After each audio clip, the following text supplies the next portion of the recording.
So there was this one day that I was in Calgary, and I have been playing with the idea of having a joygasm at red lights. So that I would stop at the red light, make sure my foot was solidly on the brake, and then tap into this orgasmic energy and just ride it while I'm in the space of waiting for the red light to turn, because there's nothing better else to do. If there's somebody else in the car, I'll make out with them. But if there's nobody else in the car, like, I want to be in that space of sexy turn on, and so I'll be in that space by myself.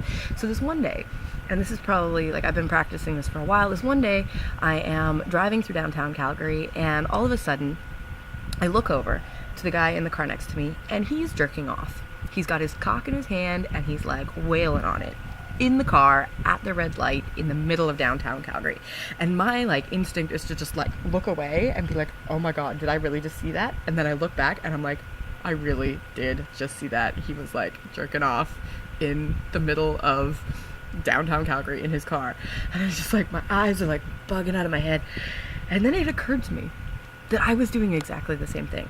That the way that he was feeling in his body in that moment, turned on, connected, like somebody was gripping his cock real hard, was exactly the way that I was feeling, which is that, like, I was turned on, juicy, felt like somebody was holding my puss, you know?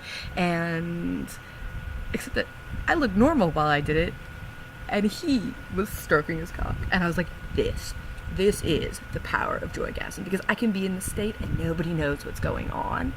And he, in order to get to that state, thinks he needs to move through a specific set of actions, a way of rubbing, a way of being, you know, that in truth will cause embarrassment, will cause shame, will cause him to, like, get fired from his job, you know, if he's doing it at work. Like, all of these things, it becomes dangerous to be in our sexual energy. But when you know how to do it from an internal perspective, nobody knows what's going on inside of your body.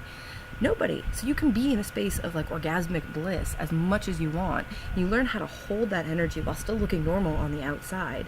And then, my dear friend, you are powerful. Have a beautiful day. That is the story of stroking his cock in the middle of downtown Calgary.